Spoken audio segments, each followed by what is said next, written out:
Imagine walking into, say, a massive sports bar, maybe a high-tech control room, or even a really bustling concert venue. You see dozens, maybe even hundreds of screens all around you, some showing different things, others all joined up like one giant seamless picture. Right. How, you might wonder, is all that visual complexity managed so flawlessly, in real time? Yeah. Today, we're taking a deep dive into the brain behind operations like that. Exactly. We're stepping into the, let's say, fascinating world of professional audio-video distribution. Yeah. And our spotlight today is on a really powerful piece of hardware. It's the WolfPack Lite 1080p 16x48 HDMI Matrix Switcher. That's a mouthful. It is. And it has video wall function over CT6, up to 450 feet. Wow. So yeah, our mission is to unpack its capabilities, look at where it's used, and really uncover the clever engineering that makes this kind of control possible. Okay, let's break this down then, because this isn't just like a simple box you hook up at home, is it? Oh no, definitely not. This sounds like a system built for, well, immense scale. When you hear 16 inputs and 48 outputs, what does that immediately signal to you? What's the challenge there? Well, at its core, it's about solving a really complex problem, managing video signals in these big environments. Right. Think of it like an incredibly sophisticated traffic controller, but for high-def video. Okay. You got 16 inputs. Right. Right. So you can feed in loads of sources, cable boxes, streaming sticks, media players, maybe even security feeds. All sorts of stuff. Exactly. Then, with 48 outputs, you get this amazing flexibility to send any of those 16 sources to any of the 48 screens. Pretty much any combination you can think of. You could show, say, one big game across all the screens in that sports bar, or you could have different content on different groups of screens, or mirror content in certain areas. That level of granular control, it's absolutely essential for professional setups. Yeah, that scale 16x48 that immediately tells you, okay, this isn't for my living room. Not unless you have a very unusual living room. Huh. Right. So beyond just the sheer numbers, what kind of places really need this level of, massive flexible connectivity? With this system, it's explicitly engineered for commercial professional deployments. Places where, frankly, failure isn't an option and flexibility is key. Makes sense. So our sources mention sports bar TV systems, and that's a great example. But you can easily picture this in big corporate conference rooms. Okay. Critical command and control centers. Huge digital signage networks, maybe in airports or shopping malls, or even universities routing video across lots of classrooms. Right. Across a whole campus, maybe? Exactly. It basically solves that fundamental challenge. Getting the right video to the right screen at the right time, even if it's across a really sprawling area. Now, you mentioned sprawling areas. A huge hurdle in those big venues is just getting the signal to those faraway screens without it looking, well, terrible. Yeah, absolutely. Normal HDMI cables, they have pretty strict length limits, don't they? They really do. Signal starts to degrade noticeably after maybe 50 feet, sometimes less. So how does this WolfPack light system deal with that, getting signals way out there, 450 feet? Well, that's where its long HDMI distance technology comes in. They call it LHDT. LHDT, okay. It's a real game changer. Instead of expensive, fragile, long HDMI cables, it uses standard, readily available Ethernet cables. CT5E, CT6, TT7. The same stuff you use for networking. Exactly. And over that, it pushes 1080p video up to 450 feet. Wow. And what's really fascinating is the claim they make. They say the picture quality looks like you were using a 3-foot HDMI cable. So basically perfect. No loss. That's the claim. And it means that screen tucked away at the far end of a building gets the exact same crisp 1080p image as one right next to the rack. It opens up so many possibilities for where you can put displays. That's huge. And thinking about installation in these big places, what about power? Running power outlets to, say, 48 different screens sounds like a nightmare. Oh, it absolutely would be. But this system has a neat solution for that, too. Yeah. Power over Ethernet, PoE. Okay. I've heard of that. So the system actually sends the power needed for the little receiver box behind each TV through that same CT6 cable carrying the video. Oh, that's clever. It really is. Yeah. Think about it. No need for a separate power adapter at every single display. Right. For 48 TVs, that's 48 power bricks you don't need, 48 outlets you don't need. Yeah. It massively simplifies the wiring, cuts down clutter, reduces the electrical work needed. It's a huge saving in time and cost especially on big jobs. Okay, so it routes signals, sends them a long way, powers the receivers, but it also does video walls. You mentioned that. It has a built-in video wall processor. That's right. So for someone wanting to make those really big, impressive displays, what does that actually let them do?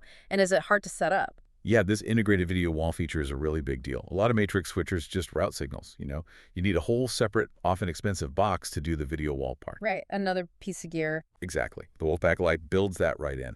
And the sources say you can actually set up these walls using a tablet with drag-and-drop video wall processing. Drag and drop. That sounds pretty user-friendly. It does, yeah. Suggests maybe even non-technical staff could handle basic setups. It supports common configurations, like a 2x2 wall using 4 TVs or a 3x3 with 9 TVs. Okay. And you can choose show one massive image across all of them. Really immersive. Yeah, like for a big game. Or you could split it up, show individual feeds on each screen within the wall. Different camera angles or something. Could be. And what's also pretty cool is it lets you rotate any individual TV within the wall. Rotate it, like turn it sideways. Yeah, for portrait mode displays, or maybe some kind of creative artistic layout. Adds another layer of flexibility. That's interesting. Now, in these professional settings, delays are poison, right? Even tiny ones. Absolutely critical. So we hear about fast 80 meters switching and 80 meters latency. Why is that speed, that precision, so important? What does 80 milliseconds actually feel like? Well, 80 milliseconds is 0.08 seconds. It's virtually instantaneous. You wouldn't perceive it. And think about why that matters. Imagine you're switching camera feeds during a live event or updating critical data in a control room. Any lag, any noticeable jump or freeze, it just shatters the experience. Yeah, it looks unprofessional or worse. Exactly. This seamless switching, as they call it, means when you change sources, the transition on screen is smooth, immediate, looks polished. And crucially, it also ensures all TVs in sync with each other. Ah, right. For those video walls, you can't have one screen lagging behind. No way. It would look terrible. They all have to be perfectly timed. And, just to add, it's also compliant with the latest standards, HDCP 2.3 and HDMI 2.0. So it works with all the modern sources, DirecTV, Apple TV, Fire Sticks, all that stuff. No compatibility headaches. Good point. And thinking about reliability again, keeping these systems running. The design uses these 4-port slide-in cards for inputs and outputs. Yes, the modular design. That seems really practical. What's the thinking there, especially for long-term use? It's all about uptime, minimizing downtime. Right. Think about a system running digital ads in a mall, or showing the odds in a casino, or managing a command center. It cannot go down for long. Every minute costs money or poses a risk. Precisely. So the source material is really clear. If a port or a card fails, which they say is unlikely, but if it does, you don't send the whole massive matrix back for repair. You just swap out the faulty 4-port card. Ah, like a quick swap. Yeah, ideally with a spare you keep on hand. They're hot pluggable, so you might not even need to power down the whole system. That's a huge difference. It's massive for maintenance and reliability. Turns a potential major headache into a quick fix. And it also means you can customize the initial setup, putting in only the input and output cards you actually need for a specific job. Makes sense. Okay, so the hardware is robust, flexible, but how do you actually control something this complex? Yeah. Especially in all those different environments you mentioned. Yeah, the control options are pretty exhaustive. They've really covered all the bases. Yeah. You've got the simple stuff, buttons right on the front panel, a standard IR remote for quick local changes. Basic stuff. Right, but then it's scaled up. There are dedicated mobile apps for iPad, iPhone, Android phones, and tablets, even Amazon Fire tablets. So, like, the manager walking around the sports bar could change channels. Potentially, yeah, makes it accessible. Then for more technical users, there's a web interface, a GUI you access from any browser, Okay. and also dedicated Windows PC software. So, different interfaces for different needs. Exactly. And then for the really high-end professional integration, you've got dual RS-232 ports, dual TCP/IP control. Standard Pro control protocols. Right. And they even provide drivers for all the major automation systems. Crestron, Control4, RTI, Elan, URC. Wow, so it slots into pretty much any existing setup. That's the goal. Okay. Whatever control system is already in place, this matrix should be able to talk to it. It means users can manage it however works best for them. That level of control flexibility seems almost as important as the video flexibility. In many ways, it is. The best hardware in the world isn't useful if it's impossible to control easily. True. Any other interesting nuggets or features we should touch on, things that complete the picture? Yeah, a couple of things. It handles audio separately, which is important. How so? Well, you can feed audio in on the input cards using a simple 3.5 mm jack and take it out on the output cards. It lets you route audio perhaps differently from the video, maybe to a separate sound system. Ah, okay. More flexibility. Exactly. Yeah. It also has hardware scaling built onto the cards, adjustable with little DIP switches. Scaling, like changing resolutions. Yeah, so if you have a source sending out one resolution and a display that needs another, the card can sometimes adjust that manually. Helps ensure things just work, even with mixed gear. Handy for compatibility. Very handy. And it can save and recall up to 40 preset scenes. Scenes, like preset routing configurations. Exactly. Imagine setting up the whole sports bar for the pregame show, certain channels on certain TVs, save that as scene 1, then set it up for the main game, maybe the big game on the main wall, other games elsewhere. Save it to scene 2. Ah, so you can just hit one button to switch everything instantly. Right. For quick changes and complex setups, that's fantastic. Saves a ton of time and reduces errors. Yeah, I can see that. And, of course, we should mention the price. The source lists it at $11,900. Okay, yeah. Definitely confirms this is professional, high-end gear. Absolutely. It's a serious investment.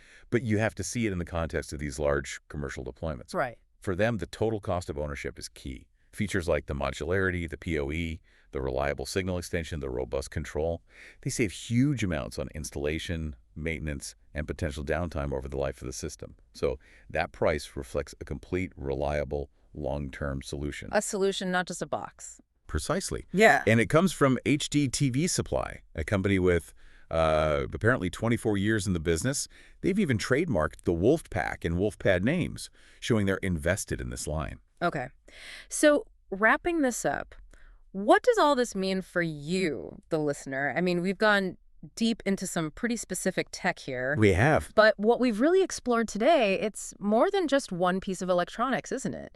It's kind of a masterclass in how these complex, large-scale video systems are actually engineered. I think so, yeah. Engineered for smooth operation, total flexibility, and reliability. It really highlights the incredible amount of thought that goes into managing something we often take for granted, just seeing pictures on screens. Exactly. Look at the WolfPack light system. It really underscores how critical this kind of foundational hardware is. It's what enables those really sophisticated user experiences we see everywhere. Whether it's that dynamic video wall in a shopping mall, or making sure every single TV in a huge stadium shows the right thing at the right instant, or, displaying vital data in a control room. It's about empowering people to deliver the visual experience they need without technical limits getting in the way. So maybe next time you're out and about, you notice all the screens in your environment could be a giant stadium display, maybe digital menu boards, even just the monitors in an office. Maybe take a second to consider what kind of unseen, complex system is working tirelessly behind the scenes just to bring you those images. And maybe think about how this constant innovation in tech like this, often invisible to us, might be shaping how we get our information, how we're entertained now and into the future. That's a good thought. There's often a lot more going on behind the screen than